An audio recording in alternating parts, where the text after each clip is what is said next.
Insert due to copyright reasons I can't put this in, but insert alien siren on the trailer. It's your boys. We're back. Hit play. For a fun one. It's been a while since we've had a birthday on this podcast. We always try, but Not we miss them. human birthdays, but Yeah.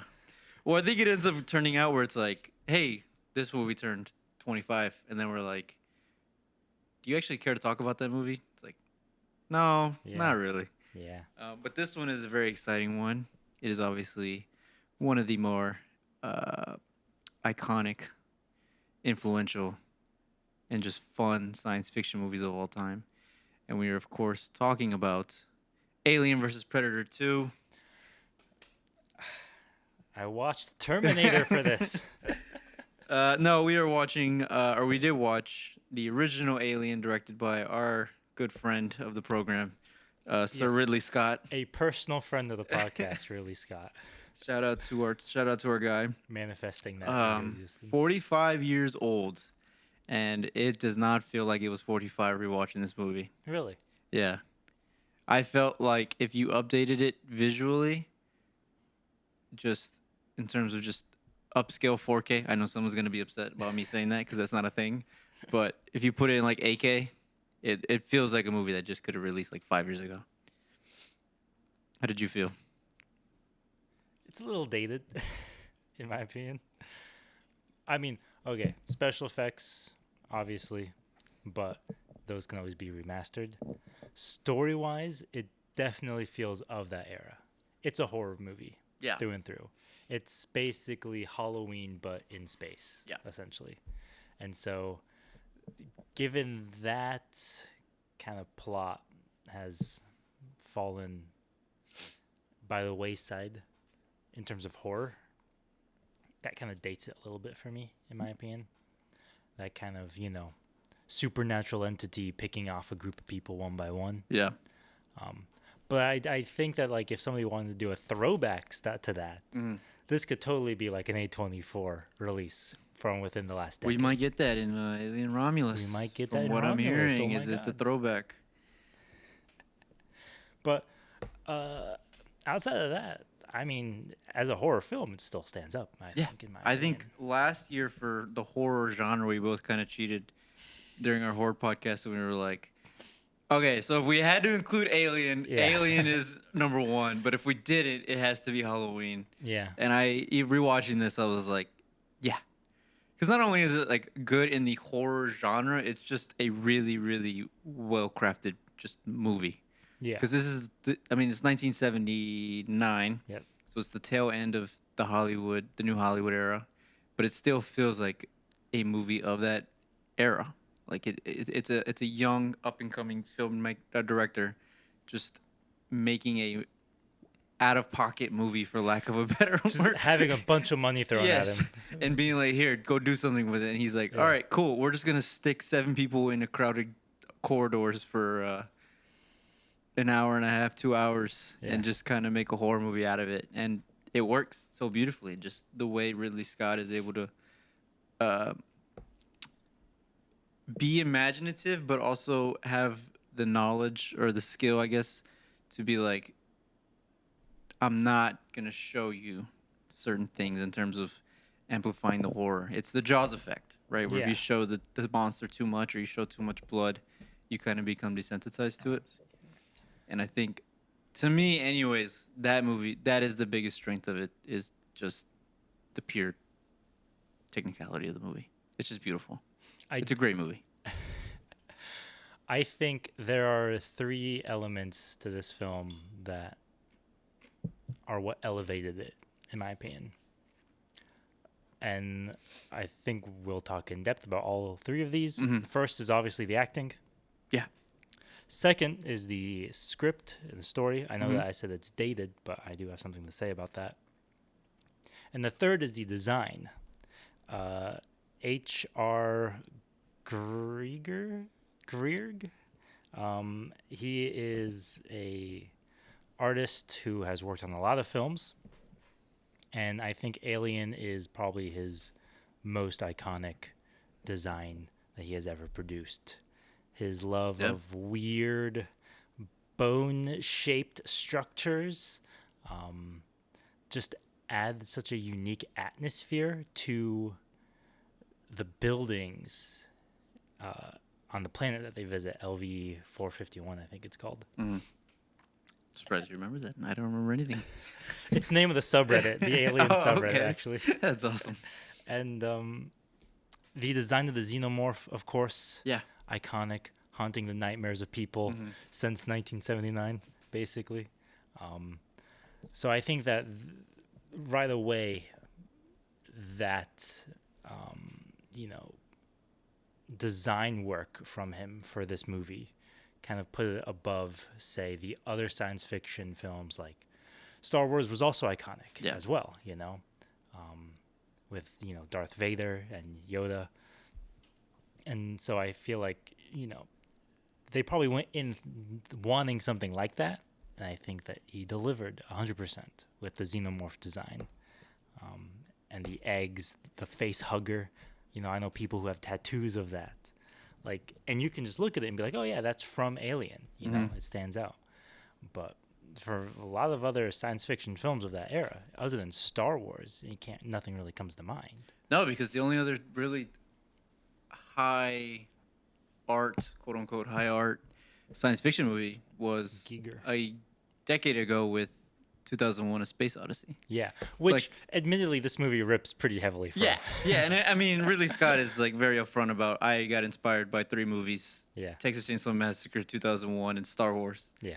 And knowing that and going into this movie, it's this is all 3 of those basically. Yeah, and to be fair to him as well, a lot of the directors are straight up I just copied other guys' stuff and made it better. At least in that era, we're I just copied this obscure French director and obscure. Just made it about you know what I mean.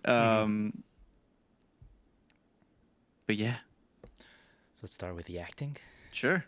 Start with the acting. So let me ask you this first before we get there. Before we won't the xenomorph, most iconic movie entity. Most iconic movie entity. Horror or otherwise? I think in horror, yes. Because it's either that or something like Michael Myers, Yeah. A very distinct serial killer figure. Quick, in the poll, in the chat, who would win, Michael Myers or a Michael xenomorph? Myers or the xenomorph? Ooh, that's tough. We should do a Mortal Kombat simulation of that. That's how many vents does the xenomorph have? Yeah. And how many walls does Michael Myers have to teleport through? Yeah. Does Michael Myers get a chef knife, yes or no? Yeah. LV 426, that's the name of the planet. I was 426. wrong. Yeah. What do I know? No, I absolutely think that the xenomorph design is... How do I want to phrase this? It works because it manages to be first humanoid in appearance, standing tall, which looks kind of absurd when you actually are watching the film and you see this thing stand up, and it kind of looks like a little absurd, but its face, I think, conveys everything that you need to know about it. No eyes, the mouth within the mouth, those weird details that get you going, what the heck is this? You'll want to know more about it, but at the same time, the lack of the eyes and the mouth within the mouth kind of repulse you in a way. I think it's the lack of humanity without, because a lot of aliens. It perfectly hits that uncanny valley. Yeah, they have humanoid features where you're like, oh, I can see how that is a thing, whereas you see the xenomorph and you're like, what the actual F is this? It is so appalling to look at, and I think that's what gives it kind of the unsettlingness of when the crew chief, spoiler for a 45-year-old movie, but when the crew chief turns around and it's cut just to the hissing. The hissing of it, it's kind of like, holy crap, that actually gets you at times. For sure. sure. I could see if you're in a theater 45 years ago, you're like, I'm not sleeping tonight. Yeah, the chest bursting scene. Yes, we got to get to that. We got to talk about that scene just on its own in a little bit, because that is probably I think that's a good one to start with for the I mean, acting. I think that is the most iconic scene, and it is also the Yeah. scene that like. I had to look away. Really? For a 45-year-old movie to make me like look away. But I don't like horror movie. I don't like blood and guts. That's Blood true. and guts. I'm That's very true. on the record about that. Call me what you will. But I remember watching this film when I was a kid mhm. because I saw this for the first time. I was in elementary school. I don't It's a remember what great grade movie I for was. kids to watch. Absolutely. Dude, freaking the opening credits where the word alien forms at the top of the screen. Yeah. I distinctly remember feeling like that took forever. Mm-hmm. And I had that memory as a kid sitting there watching this opening credits like, is this the whole movie? Just watching the word You're like alien form? you're sitting there being like, is that binary? Yeah, I was like, what is this? And then it says alien. And I'm like, oh, I get it now. Why did that take 45 minutes? Well, you know, the unions Anyway. have to get their credits. Yeah, they had to get all the credits in. Yeah, yeah. But watching that chest bursting scene, I remember as a kid just being like, how do they do that? How do they do that Yeah. in the film? Like, obviously, you watch stuff like Star Wars, you know, Luke gets his hand cut off, and you're like, they cut off his hand? What the heck? But, like, some stuff you watch it, and you just got to be like, okay, this is terrifying, but, like, how do they do that, my guy? And then, of course, you learn that they didn't prepare any of the actors beforehand for it, except for John Hurt. So nobody knew what was going to happen. And it didn't. It's in the final cut, but it didn't break through the first. They meant for it to break Yeah. through the first time, and Yes. it does. It takes like 2 or 3 times to come out, and they're like, the crew's reaction of it just being like them jumping back. Yeah. Is like one of those things where you would probably have a HR complaint in any other industry. For not properly Just- notifying your yeah, cast members, like, hey, this is traumatizing gonna them. happen. You may or may not be able to sleep tonight. The opening scene of Aliens when she wakes up from her nightmare of having her own chest burster. That's just real trauma that Yeah. Sigourney Yeah. Weaver has. There's actually, you know, it's Yeah, really yeah. funny too that you mentioned that, or while we're talking about this as well.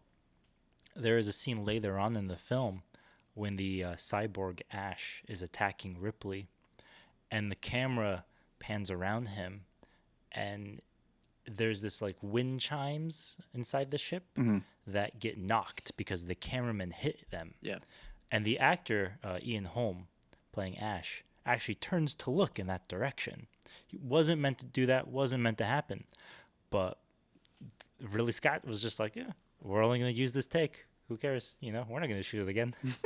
Which I love costs about money. yeah, which is so Ridley Scott of him to do so early on in his career. I think that technique it also just creates a sense of like, and we can relate this to the acting where just you feel like these are real people, Yeah, it's right? just Because a lot of these actors weren't big actors before, and I mean only Sigourney Weaver and the guy who plays Captain Dallas really had like roles after this, and then there's obviously our guy Bilbo Baggins, Yeah. who we were both like, you look familiar. Yeah. I feel like I've seen them before. So I think that, and also just like moments like that where the crew acts, they don't act. They're just, it's genuine reaction where it's, you know, whether the face hugger or like them looking terrified, just walking down the dark hallways is like, you feel that fear. Absolutely. Yeah. When Dallas is in the freaking vents. Yeah. And he's like, get me out of here, guys. You're like, he was probably just claustrophobic in there. Yeah, because like, you think like 4 guys walk into crowded hallways and you would think like, okay, I'm not gonna get scared, and I still got scared every single time, or at least I was like uneasy watching it. Yeah. Watching them basically walk to their death. Also because I knew how it ended, but I think that's just, is it genius or is it luck? Maybe it's a little bit of both. I think it's a little bit of both. Yeah. Yeah. Ridley Scott, good director. Stay tuned to find out more. Go watch our review of Napoleon. Where we say the exact opposite. All right. Sigourney Weaver. Thoughts, feelings, I like emotions? her. I like her in this movie. I think I'm on the record on this podcast that I think Ripley is the second or third greatest female protagonist in movie history. I think number 1 is obviously Sarah Connor from the first 2 Terminators. James Cameron just keeps getting away with it. Something about James Cameron. Something about James Cameron, female But yeah, I would protagonists. say Sigourney. I would say Ripley is definitely up there, especially. Um, I think her kind of she doesn't have like a crazy arc in terms of her character because she starts out very hot shoddy and she kind of And stays hot shoddy. It's yeah, just the fact that everybody who is above her dies. yeah. So she's kind of just thrust into the leadership role. But yeah, there's I never felt like it was bad acting. I especially appreciate there's a specific cast member. Who is it? It's the guy who plays Parker, Mm. the Yaphet Kotto, the black guy, Mm-hmm. the token black guy of the 70s in every movie. Yeah, Um, 70s horror. The And 80s frustration horror. that she has And with 90s him. horror. I was And actually 2000s horror. I was researching it, and it was like Ridley Scott basically told him like, "Hey, I want you to annoy Sigourney Weaver in real life." Because there's a scene at the end where they're all like, "We gotta do this, we gotta do this," and she's like, "Parker, shut up! Yeah. Shut up!" And I'm like, "Oh man, they had a fight at the buffet line like 5 minutes before camera started rolling." God. That's one thing about Ridley Scott I feel like he might not get a lot of appreciation for, probably because it might be bad practice, but I feel like he doesn't like directing actors. But No. he likes getting performances out of them. Yeah. So he's into method acting and he's into them doing like their own thing and pushing them in ways where he can just get real behavior from them Yeah, yeah. as opposed to acting. Part of it I think is so he doesn't have to do any of that himself. He doesn't have to tell them what to do. And so that he can just, get the shot and move on. Yeah. But I mean it works when it works, Yeah. It didn't in Napoleon, but it does in this movie. Wait, you're telling me Joaquin Phoenix going, "You think you're better than me because you have boats?" Because you have boats? Didn't Yeah. sit well with you? No. Not Yeah. at all. Yeah, that's a good point. I don't think it did with the English or Spanish either. Yeah. Do you think they went on like a 5-month cruise before this, or like a 5-week cruise before this movie? They feel like a real crew. Like they've been like especially that first scene where they're all eating breakfast or whatever. What do you call it? By the way, what do you call meals in space? Do you just What do you call them meals breakfast, in lunch, and dinner? space? Maybe. That's a good question, actually. You know, because you don't have a sense of time. There's I no think- sun to.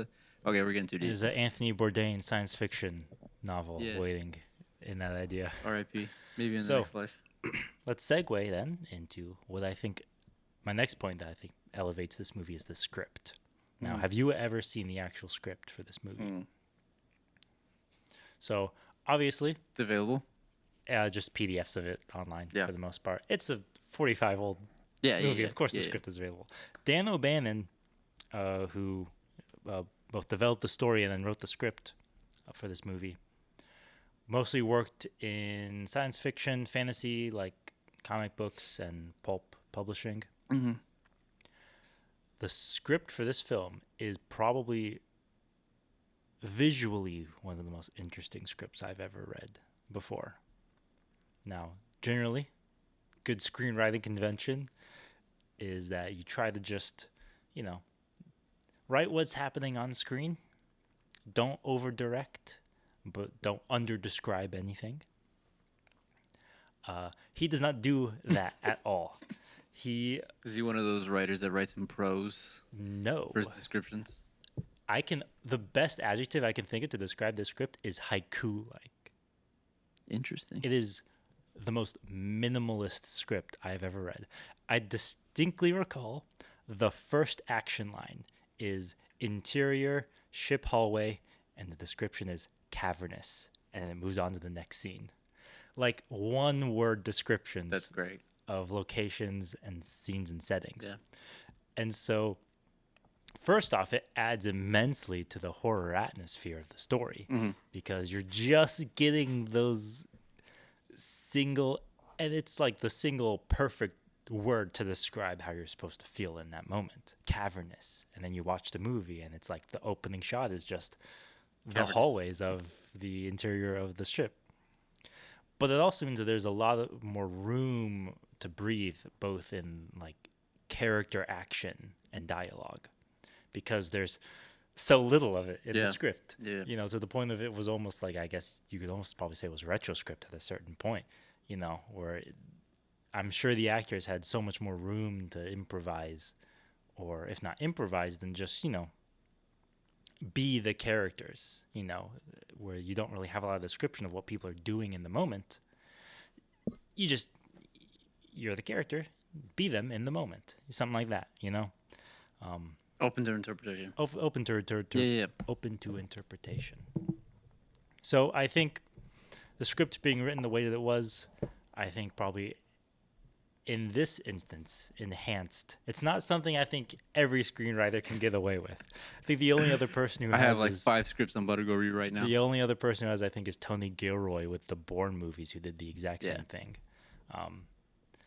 But that was more so to replicate like shaky cam and like the super fast editing, whereas this is more so to like almost take away your sense of like, you know, you feel ungrounded when you're reading the script in a way, because there's not enough for you to really attach yourself to when you're reading it, when the action lines are like, you know, 2 sentences and it's just like they turn the corner, they see the alien, something like that, you know. It's honestly one of the most interesting scripts I've ever read, and I think it almost functions like as an extended part of the film itself, you know, in a weird way, which I know that scripts are not really supposed to do, but like it could almost be its own like published material. It's written in such an interesting manner, in my opinion. Are you looking at it right now? Yeah, well, no, I'm looking it up to see if they had, because you know how sometimes they write scripts with like specific directors in mind, like, hey, we have a director, we want you to write a script. Yeah. I just wanted to see if like he wrote it with that in mind. I don't believe so. He did not know. No. So he pitched it. It is Dan O'Bannon's story. You want some comedy? You want some screenwriting history? Was originally attached to Hodorowski's Dune, and then when it fell apart, he made this instead. And pitched it around as Jaws in Space. That makes to sense. A bunch of studios. Yeah. And 20th Century Fox eventually bought it. Then they gave it to. Seems like they just gave it to. Sorry, I'm like. They gave it to whoever would want to attach themselves to it. It makes sense though that it was Hodorowski's Dune, because H.R. Giger was also attached to Dune as well, and probably some of his most famous artwork, other than his work on Alien, is also from Hodorowski's infamously unfinished Dune project, which also probably would have been just as bad as David Lynch's Dune anyway. But you know, conversation for another time. So yeah, this is actually really interesting reading this, because it was originally written as more of a fantasy, and Ridley Scott came along and was like, no, we're making Texas Chainsaw Massacre. Yeah. Basically, yeah. But no, if you ever get a chance to look at the script for Dune by Dan O'Bannon, it's a really interesting read. Not Is something it better that could than Denis Villeneuve's? Oh, did I say Dune? Yeah. I meant Alien. Okay. No, I think the general consensus is that Hodorowski's Dune would have been better than David Lynch's, but would not have been good enough. Yeah. In my opinion. That's fair. It's just people like Hodorowski, and he's a good director anyway. But that's why I, just in summary, the unique script for this film, I think, contributed to both the horror atmosphere and the great acting that we see on screen as well. Most notably because of its minimalist writing style, is pretty rare in screenwriting. And what was the last thing that I said as well? I said the acting, the script. Yeah. And there was one more thing as well. I forgot. Do you remember what it was? I don't either. We're gonna put a real pin in this and go rewatch the movie. We'll be back in an hour and a half. Rewind the footage. Oh man. Ridley Scott. This kind of makes him. I don't think it kind of. It does make him. It does make him. It does make him, because he had only had one other movie, The Duelists, which is what caused 20th Century Fox to be like, hey, we have this idea for you. What did I Peak say? Ridley Scott? Early promise Ridley Scott is what I would say. I don't think it's peak Ridley Scott. Now, I am also, I think, on record on this podcast saying that Gladiator is one of my favorite movies of all time. So I have a definitive answer. Because it goes Alien, Blood Runner, Legend, Someone to Watch Over Me, Black Rain, Thelma and Louise, 1482, White Squall, G.I. Jane. Then he goes Gladiator, Hannibal, Black Hawk Down, Matchstick Men, Kingdom of Heaven, Goodyear, Megan Gangs. It's just a weird career that he's on. I mean, Alien and Blade Runner back to back is better than most. Do you think that's the best 1-2? Let's start there. Do you think that's the best 1-2 for a director? To start their career back-to-back movies. Let's say like you've only made up to 4 movies at that point. Because this is his second. Blade Runner is his third. So I think for this era, there might really only be one other director who has him beat, and that's Spielberg. Yeah, that's a good point. I didn't Jaws think about that. and Close Encounters. Jaws and Jaws 2? No. Close. It was Close Encounters of the Third Kind, back to back with Jaws. Yeah. So I think those two, I mean. Which is crazy because Jaws is number 1, is Spielberg's first. Mm-hmm. And well, it's actually his third, but yes, one of his first. Is it? What came before? So he did the TV movie called Duel, which was about like racing trucks or something like that. And then he did another movie called Sugarland Express. Oh, I've heard of that one. Yeah. People have heard of it. Yeah. Very few people have ever watched it, I think. That's funny. But regardless. Okay. Aliens. Second best. Aliens. Second movie. Best sequel? Wait. No, I'm saying is Alien a director's second best or second movie, the best second movie a director has made? You're getting too specific at this point, my guy. Is Alien perhaps the best second film that's also a horror science fiction movie? Is Alien the best first movie made chronologically, but it's actually the third movie made like in continuity? In continuity, yeah. That one's a tough one. That was a tough one. Because it's Prometheus, Covenant, and then Alien. That's interesting. Because not even A New Hope has that beat, because that's fourth. Yeah. So maybe you found the exact one category that Alien supersedes all other films. I knew we'd get there eventually. That's hilarious. Where would you rank this in terms of Ridley Scott's movies? Definitely 5? Top 5. Top 3? At least top 3. Top 3? For a second. I think I would agree. Gladiator and Blade Runner are obviously 1 and 2 for me. What could be number 3 would probably go with how I'm feeling that day. It's definitely in the, like, those 2 movies. Alien, Black Hawk Down. Black Hawk Down would be my other choice in its place. I feel like it's everybody's definitive Ridley Scott top 5, right? Yeah, I think so. More or less. For the most part, yeah. There's a couple people who'll be like, "Oh, The Martian's good," and you're like, "Yeah, it's good." But Thelma and Louise. Have you ever watched Alien? He just loves the sci-fi. There will be a lot of Thelma and Louise people. That's true. Yeah, Thelma and Louise is pretty popular. Not to say that's a bad thing. Napoleon. Yeah, no. The franchise of Alien.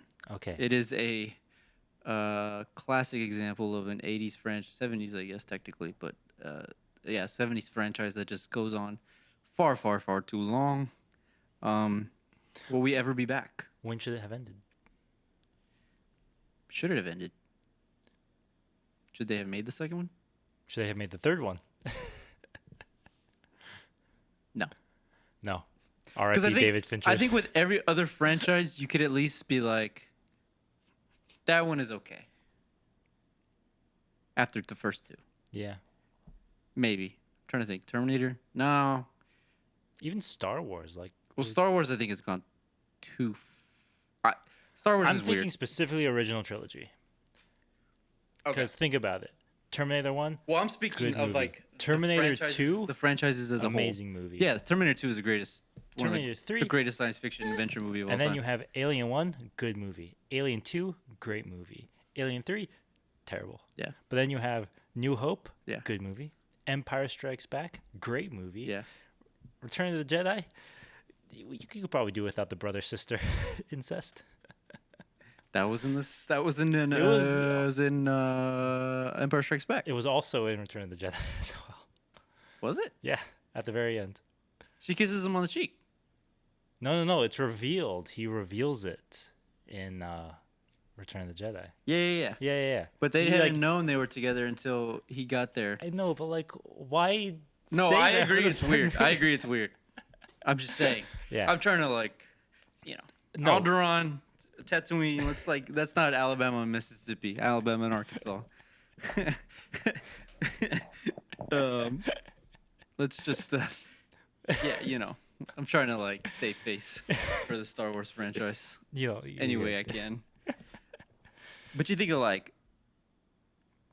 Rambo, that kind of fell off after the first two. Which is funny because arguably Rambo 2 is also James Cameron. I was going to say arguably the first one it fell off after the first one. That's fair. Rocky, I think, is the only one that's kind of stayed relevant since the 70s. Right? Well, we're also talking about decades that you and I weren't alive in. So how relevant these other movies were, I mean, they weren't necessarily box office bombs. Well, I mean, we can speak on how relevant these movies are. Nobody talks about them. Nowadays. When's the last time you sat down at a cafe and were like, yeah, so Alien Revival, how do we feel about it? Okay, fair enough. You know what I'm saying? Well, Prometheus. A lot of people like Prometheus. By the way, spoiler, we never watched the newer Alien movies. We just watched the original trilogy. I think when Prometheus came out, though, there was definitely a lot of people being like, I'm excited to see Ridley Scott back. Because it was Ridley Scott back, Yeah. It was like the first time in 18 Alien movies that he finally came back. Well, it was only 4 Alien movies, and then all the Alien versus Predator stuff. Yeah. Not including the comics and the books. You know what's funny is that one was originally going to have Cameron attached again. Nice. And I think what had happened was... He was too busy with Alien? No. I believe 20th Century just pissed him off one time. And he was like, I'm not coming back. I forgot. I was reading it. Poor guy. But Poor yeah, so that's why I think a lot of people do like it, is because it's a lot of... Ridley Scott says, hey, this is what me and Cameron were supposed to do, and this and that. But I think they were going to have a... Do you think they could ever make a good movie again? Either one of them? Or do you mean Alien specific? Alien specific. Well, I'm hoping with Romulus that we get. Are you excited for that one? Have you seen the trailer for it? I have not, no. That's part of the reason why it's hard for me to say that I'm excited. I'm interested to see what it will be. I do know the plot of it, though. And also having rewatched Aliens for this as well, even. I am interested because it's going to take place in between Alien and this one. And at the very beginning of Aliens, they visit that complex that gets attacked. Mm-hmm. And so we're going to see what happened. Yeah. And that'll be interesting because there was a lot of scientific experimentation with the face huggers that was going on there. Yeah. So, I don't know. I like horror personally, and that's part of what I have been drawn to the Alien franchise just as a horror fan. Not much horror sci-fi out there, I feel like, in movies for the most part. Definitely in video games. But outside of that, man, I really want to remember what the third point I had was. It's still on the tip of your tongue? I was so focused on the script and the acting that I completely forgot what that last one was. But I have absolutely no memory of it. I'm trying to find that tidbit. You're still looking for the James Cameron Ridley Scott. Yeah. Because it was a really interesting thing where I was like... Oh, here we go. Yeah. So James Cameron discussed ideas for a 5th Alien film in 2002. This is in 2002. With Ridley Scott, with the intention that Cameron would produce with Scott directing. Oh, I'm less excited about that idea then. Sigourney Weaver returned to star, obviously. But then they started doing the Alien versus Predator movies, And Cameron was like, "Y'all are killing this franchise. What the hell's wrong with you?" And then he left. So then Scott was like, "All right." And then he came. We worked some ideas, put it in Prometheus. By the way, did Jurassic Park copy Alien? The book or the movie? Both. I have absolutely no idea The what was whole going on in Michael science, Crichton's we're gone head. too far. It unleashes a monster. Okay, well, did Alien copy Halloween? Because you have a serial killer gets inside of people's homes. You have a final girl at the end of it. No, that was inspired by Texas Chainsaw Massacre, Okay. which I will give you. Well, then did they copy Texas Chainsaw Massacre? Except the final girl gets away on a truck. Did Peak inspire Peak? Yeah, seriously. Yeah. I don't know. That's part of the reason why at the beginning of this I said it felt dated, but I still enjoy it because, you know, it's borrowing, essentially stealing in a way, those ideas from other movies and just hodgepodging it together into one unique thing.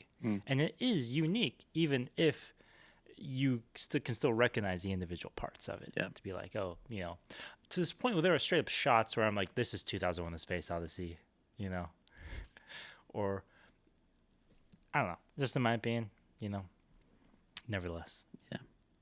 I like it because it's scary, and that's it. All right, last question before we go. Is Aliens 2 better? Or Aliens, I guess. Aliens. So here's what I think Aliens does well, is it evolves Ripley as a character. Because in this movie, she's really just the final girl. Yeah. She's part of the squad, and then she is just there to be alive at the end of it. Just standard slasher horror movie character archetype. But it was really smart of James Cameron to say, let's take her and continue to develop her. In the same way that like Jamie Lee Curtis's character was in the Halloween movies. Yeah. I was like, wait, what? Jamie Lee Curtis? But like, the way that they took her character character and evolved her over the other Halloween films, he did the same with Ripley, except he went in he switched genres completely and just went straight into action. Yeah. Which is just, it's a Cameron. Yeah. It's what he does.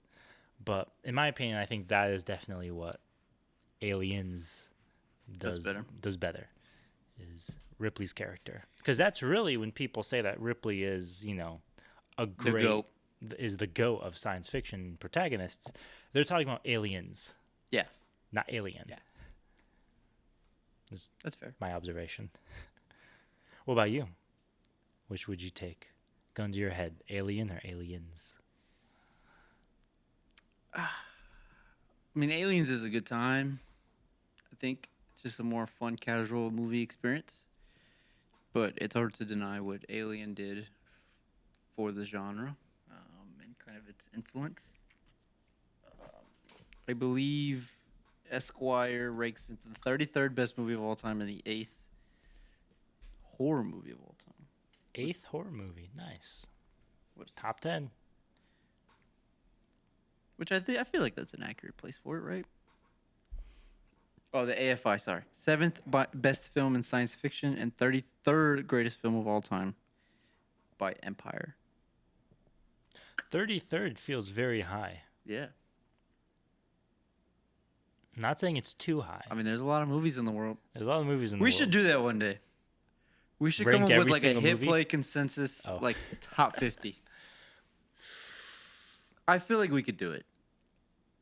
I feel like we would get stuck with 1 and 2. No. It'd be We between would just either... do the thing that every publication does where it's like 1A, 1B. Oh. And then we would start the list of 3. No, I'm not going to do it. Screw that. No. I think I would put 1. I would put like... It's either going to be Dark Knight or Godfather. No. No? Are we ranking our personal opinions or like No, what no. we Like think me and objectively? you, like me and you, and maybe Connor if he ever wants to return to work. Yeah, Connor's also, in case you guys were wondering, Connor is on a labor strike again. AKA Dell doesn't let him come to work with us. Or GM, sorry. Poor guy. Getting paid. Poor guy having to work 8 hours a day. Couldn't be me. Couldn't be me. Literally could not be me. We'll Yeah, we could do it. We could definitely do like a top Are we doing our own personal opinions No, or no, no. like We objective list like of the me and best you movie? go through and be like, here's our best movie of all time. Here's our number 2 movie of all time. Like hit play as an entity comes out I with the see. top 50. Okay, that way there would be no more debate about where Napoleon ranks. Yeah, because it wouldn't even be ranked. That's how good it is. We could do that Yeah. easily. I think 1 through 6 would be super film bro-y, like cinephile movies, and then 7 would be like Revenge of the Sith. And people would be like, "What the fuck?" It would literally go like Godfather, Godfather Part 2, Dark Knight, Yeah.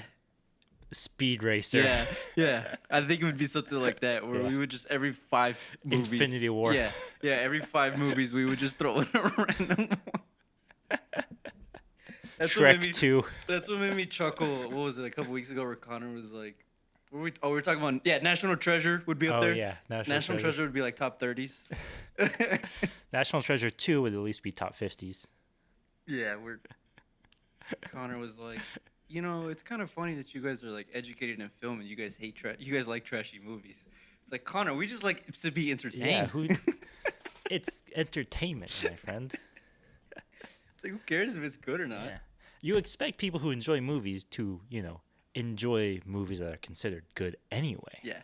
That's where you get the super cinephile film bro type of stuff anyway. Yeah, my problem with people is when they only like those movies. And they pretend like everything else can't Yes. entertain in the same way. Yes. Like Alien, Yeah. Okay, to be fair though, as much as we're praising it as people in 2024. When this movie came out, it actually had a pretty mixed reception. A lot of people dismissed it as being too horror trope focused. Do you think people in the 70s were dumb? They felt that way about The Godfather Part 2.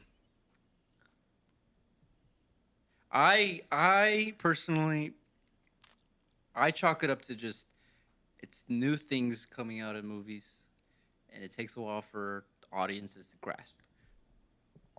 Is what I think. So like, I don't hold it to when people are like, "Oh, it wasn't even good back then." It's like, yeah, well, I mean, it's the first time a movie like that had ever been produced.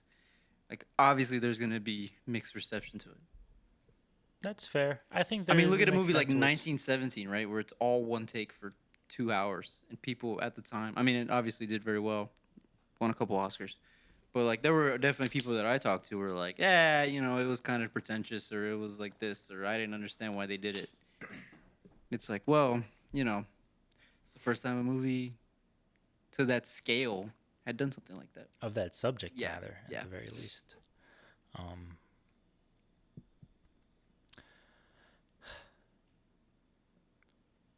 It was a very loaded question I presented Well, you. the thing too is that I made the argument earlier this podcast that you can watch Alien and pinpoint exact things that are taken and borrowed and stolen from other films. Yeah. So I have no doubt that in the 1979, that stuff was fresh in people's mind when they were watching this, and they were like, "I just saw 2001 5 years ago, and now I'm watching this movie doing 2001 the second time." I don't doubt that people felt that way back then. Stuff like the chest bursting scene absolutely probably blew people's minds, no doubt. But there are other elements of this film that I think were closer to what they are borrowing from back then. And that probably is what led to the mixed reception when people say like, "Oh, this is just, horror movie tricks by the number." It's like, well, yeah, because you guys just saw Halloween the year before. Or Texas Chainsaw Massacre, 5 years before. Yeah. So it's new for you, If somebody came out with a movie that was like derivative of Mad Max Fury Road, we would be like, we've seen this already. Yeah. We've seen these tricks. And then 10 years from now, we would be like, "Oh, was this the greatest movie of all time? Yeah. Greatest action movie of the 2030s? Yeah. So that's just time marches on, basically. Is this movie more influential in the horror genre or the science fiction genre? Probably horror, in my opinion. Yeah. I think a lot of that has to do with the setting and the xenomorph itself. Yeah. That idea of Because, I mean, once you get into the 80s, you get stuff like Hellraiser, for example, and the Cenobites and their designs, kind of out there The freaky stuff. Nightmare on Elm Street. Nightmare on Elm Street definitely follows, I think, in that pursuit as well. So that's just in my opinion. And also, like, Alien as a franchise also worked its way into, like, comic books. There's a massive wealth of Alien comics. That's kind of cool. There are books as well. New books and previous old, like old school Bantam paperback books as well. So the franchise has, a wide universe. A wide universe, and it's mostly stuck to horror in that time. That kind of trope of group of people discover an abandoned thing, and then they get attacked by the alien. Yeah. Which I think fits more in line with horror than it does science fiction itself. In my opinion, as a nerd. Just want to throw that disclaimer on there. What about you? I think science fiction. Yeah? I think just because it just opened up the door for a plethora of science fictions that would dominate the 80s and 90s. We've mentioned numerous franchises at this point that kind of are in that genre. Even I think Predator it itself. kind of just made it the biggest movie of last year was a science fiction movie, Dune. Was Dune this year? Dune Part 2 was this year, yeah. Holy crap. Dune Part 1. It's been a long year. But the biggest movie of the year so far is Dune Part 2, which is a science fiction movie. And before 2001 really did it, but I think this movie kind of just vaulted that into the stratosphere. Well, I think that comparison is a bit of a non sequitur because they're doing two different things. I think 2001 and Alien. No. They're different movies, but I'm saying like the genre to be taken seriously as like we can work and produce movies in the science fiction genre. I think this Star Wars 2001, like those three movies in a span of 10 years made audiences realize like, oh, this doesn't just have to be campy stuff for kids. Like the invaders from Mars or whatever that movie's called. That works because they're all different genres, and they add different genre elements into science fiction. Yeah. Except for 2001, which is like just straight sci-fi. But you have the space opera, which is a genre all on its own, and now you have sci-fi horror, which ends up becoming a genre all on its own. But I think also because they swap into an action movie into Aliens, which I think Aliens is the more influential, like, receptive to audience, or audiences are more receptive of Aliens than they are Alien. That's true. Just because the nature of an action adventure versus a horror movie. Yeah, for sure. Is for sure, and also we got Halo out of Aliens, so it has its influence. It's undeniable. I know. I thought I thought the gun and the ship were in this first one too, but I guess it's just an Aliens thing. There were parts of this movie that I remember very distinctly. Yes. But the ending, I had no memory of whatsoever. Really? For some reason in my head, I had a completely different. We got shown it in Film 101 or 100, whatever it was. I don't remember watching it in that class at all. I think I probably skipped it. It was one of those. I forgot what he taught. What was he? He was teaching like femininity. Oh, that makes sense. And like, well, obviously, yeah. You want to hide it, or not hide it, but like, I don't know. It was one of those lessons where I was like, dude, the drape's fucking blue. All right. I feel like we've gone too far. You're going way too far for me. I don't think I watched it for that class at all. I never watched any of the clips. But no, the ending when she blows the alien out the airlock. I had no memory of that whatsoever watching this. That was completely new for me, I feel like. Yeah, that took me a little out. Yeah. That whole when it's just a wide shot and it's just a guy in a suit just like basically, yeah. That for sure I was watching that. I could have done without that shot. We could have yeah. Anyways. What can you, or you mean the 3 nuclear explosions? Yeah. Well, back to back to back. Yeah, right. Yeah. Any last thoughts on Alien before we bid you farewell? If you're walking anywhere, you come across an unidentifiable egg, don't touch it. Yeah, don't. No. Stranger danger. Yeah, Is stranger this, danger. oh yeah, but did Alien introduce stranger danger? I think so. I think so. No, that was Invasion of the Body Snatchers. Oh, that was Invasion of the Body Snatchers. Yeah. Yeah. You're right. All right, thanks guys for another fun episode. When I remember the third thing that I had to say, we'll add it to the next episode. Yeah. Just at the very beginning, you know. You know what's funny is I'm gonna edit this tonight, and I'm gonna immediately send you the clip. God dang it! Just so we've already covered it too. I don't doubt. If anything, we'll just do like a you go in the comment section and just write my essay. Yeah. All right. Thanks guys. See you guys later.